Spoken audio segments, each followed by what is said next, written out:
Et salut à tous, c'est Sébastien de la team Red Ribbon TCG. Aujourd'hui, nous continuons notre présentation des tier list rang S avec Lee Shenron.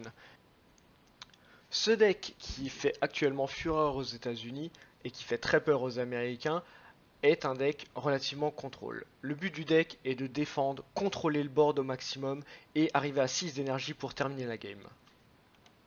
Le leader en non éveillé a la capacité de, quand il attaque, de pouvoir regarder 5 cartes du dessus de son deck pour rajouter un dragon maléfique à sa main. Il peut également, à la fin de son tour, redresser un dragon maléfique jaune sur le board.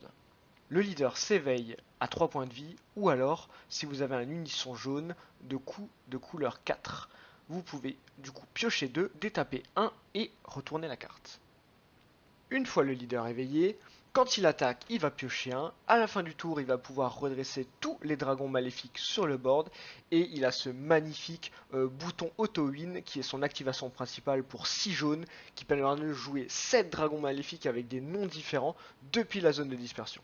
Pour cette extension, nous avons bien sûr besoin de la battle list et nous allons également chercher quelques cartes des draft box précédentes. Les cartes clés du deck.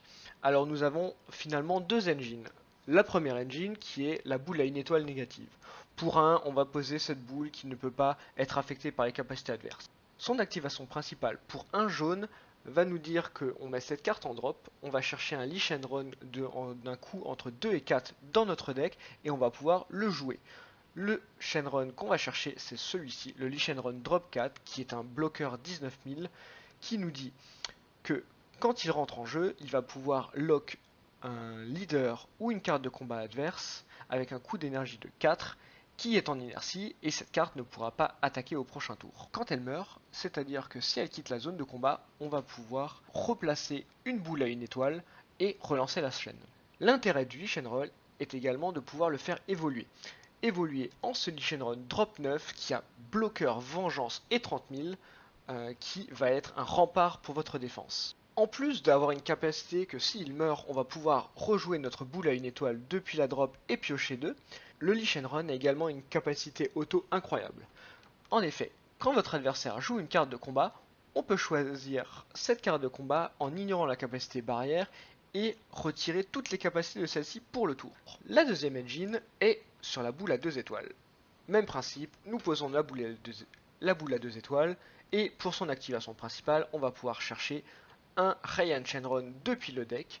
Celui qui nous intéresse, c'est celui-ci, le Ryan Shenron Cost 3, qui a 15 000 coups critiques, donc qui est toujours un frappeur intéressant, qui va nous permettre de récupérer un dragon maléfique de cost de 4 ou moins depuis notre drop. De la même manière que le Shenron, le Ryan Shenron aura une évolution X, gratuite celle-ci, qui va lui permettre de se restand et d'avoir 20 000 double frappe.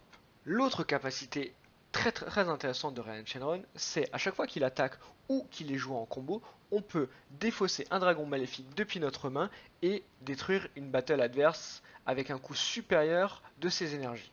C'est un moyen de défense incroyable. Les autres cartes importantes du deck vont être principalement l'unisson, Mechikabura, qui est l'unisson, le fameux unisson qui va nous intéresser pour éventuellement s'éveiller un peu plus tôt, qui est un bloqueur 15 000, qui a une capacité une fois par tour. Quand cette carte perd un marqueur via une attaque adverse, choisissez jusqu'à une carte adverse et passez la main d'inertie. C'est-à-dire que chaque tour, vous allez pouvoir bloquer avec cet unisson et mettre en reste n'importe quelle carte adverse, que ce soit le leader, une énergie ou une battle, voire une unisson.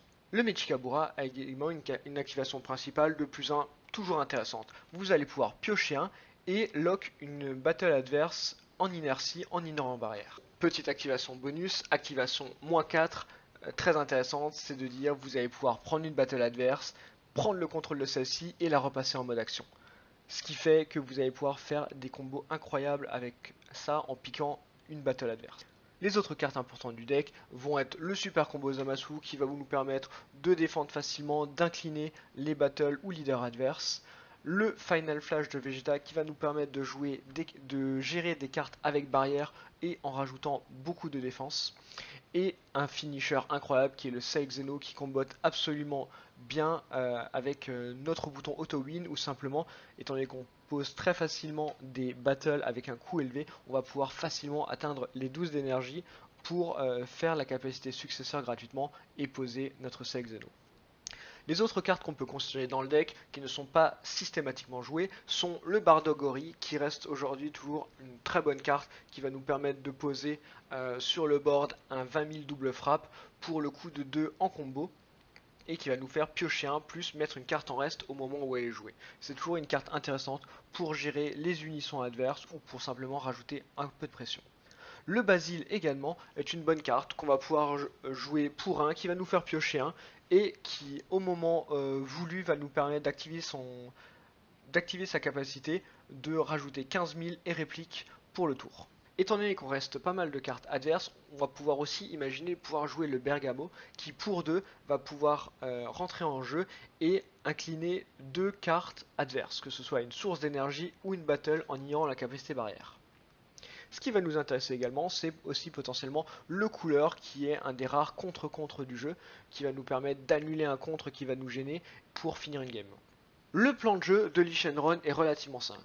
Au Mulligan, on va chercher principalement la boule à une étoile, énergie négative, et éventuellement déjà le drop 9. Si vous avez une boule à une étoile, vous pouvez la jouer. Vous pouvez après jouer facilement le cost 4 depuis le deck, le faire évoluer, ex-évoluer dans le Lich Run drop 9 pour avoir un mur de défense sur le board et empêcher beaucoup de capacités adverses. Et là, une fois qu'il est posé, en général, si le Lich Run est géré, il va pouvoir recall une boule à une étoile depuis la drop et pouvoir ainsi relancer la chaîne. Notre premier tour de jeu va en général se contenter de poser une boule à une étoile. À partir du tour 2, on va essayer de sortir au maximum la chaîne Lich Run en se protégeant, en ayant des bloqueurs qui vont avoir Revenge, qui vont pouvoir gérer le board adverse. Le but est de vraiment gagner du temps pour arriver au tour 4 pour sortir le Mechikabura, qui va nous permettre de gérer un maximum la partie de l'adversaire, que ce soit ses battles, ses énergies, éviter de perdre des PV, pouvoir s'éveiller grâce à ce Mechikabura. Et une fois que nous sommes au tour 6, nous avons qu'à appuyer sur le bouton Auto Win. Je rappelle, le bouton Auto Win, c'est l'activation principale du leader. Pour 6 jaunes, on va simplement jouer 7 dragons maléfiques avec un nom différent depuis la drop. Ces dragons là, simplement, on les a vus avant, on peut ressortir l'ensemble des dragons, profiter de leurs effets, attaquer avec, et étant donné que notre leader à la fin du tour va les faire se restand pour pouvoir protéger, défendre, etc. Les cartes sont en place, vous avez qu'à regarder votre adversaire, lancer vos attaques, finir la game là-dessus. Et au pire, s'il n'est pas tout de suite mort, on peut sortir le Select Xeno pour lâcher définitivement et remporter la game. Je vous présente du coup 2 petites decklists. Alors une version un petit peu chère, parce que là effectivement on a une Select Xeno qui coûte très cher, les Mechikabura qui vont coûter cher, les Warcry qui sont toujours chers également, tout un tas de SR, principalement BT10. On va avoir du coup en carte importante les 4 Mechikabura, les 2 engines qu'on a beaucoup parlé, tout un tas d'éléments de défense avec des Kinto, des Libérer le Fléau, des Time Magic, des Negate qu'on peut jouer depuis la drop, des Final Flash Vegeta pour pouvoir gérer toutes les cartes avec barrière qui nous gêneraient. Le Zarbon qui va nous permettre de redresser une carte. Typiquement, on va vouloir chercher à redresser le bloqueur Revenge pour pouvoir rajouter une attaque bloquée et encore détruire un adversaire. Éventuellement, des petits Sangoku qui vont nous permettre de rajouter un moyen de pression sur le board et un finisher si on en a encore besoin de Select Xeno. La deuxième decklist va être une decklist un peu plus compliquée à jouer, mais ça va être une decklist qui va nous permettre de remporter des Store Championships, qui va nous imposer de jouer uniquement des cartes BT10. Du coup, on va jouer au maximum toutes les cartes BT10. On va jouer l'engine complète, les 2 engines complètes, alors les super combos un peu plus classiques. On va pouvoir rajouter les Mechikabura noirs qui peuvent être intéressants, qui va nous permettre de empêcher la mise en jeu de certaines cartes que vous allez annoncer à l'avance. Donc si vous connaissez un petit peu ou très bien le deck de votre adversaire, vous allez pouvoir facilement contrer des tours de jeu entiers. mais également rajouter un petit peu de cartes qui vont permettre de tuto, toujours intéressant en début de game, et qui vont nous permettre après éventuellement d'être utilisés en défense.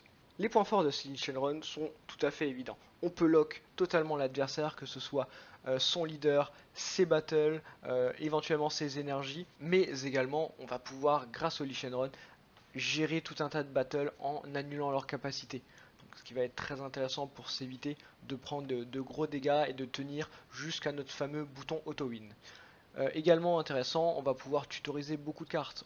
Finalement, on n'a besoin que des boules à une étoile. Le reste de l'engine, on va pouvoir le piocher soit via les capacités leader, soit via les effets des boules.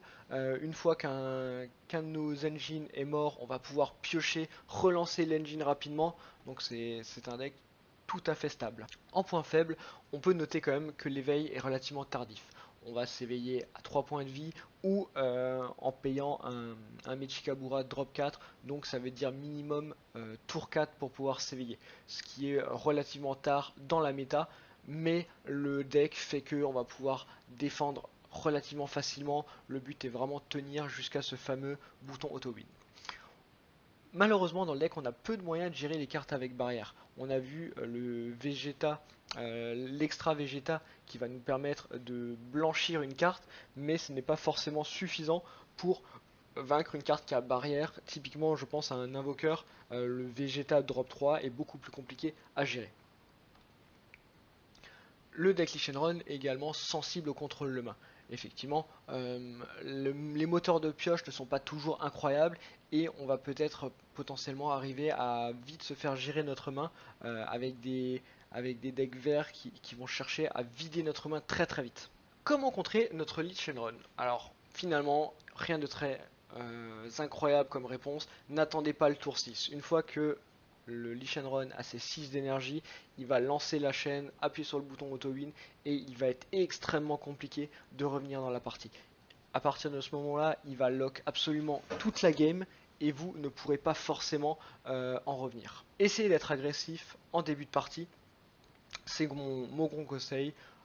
Utiliser un maximum de pression, je pense plus à des petites battles, étant donné que le Ryan Shenron peut vous détruire vos battles qui ont un coût supérieur à vos énergies. Donc n'hésitez pas à utiliser des petites battles et surtout ne mettez pas tout en jeu sur une attaque finale d'un gros tapeur qui a un coût supérieur à vos énergies, car vous pourrez être très déçu si vous vous faites gérer votre carte. Et voilà, la vidéo est déjà terminée. J'espère que vous allez apprécier le deck, vous allez apprécier le jouer. Ce deck est très agréable, très sympathique à jouer, un peu dur à maîtriser, mais toujours très, très intéressant.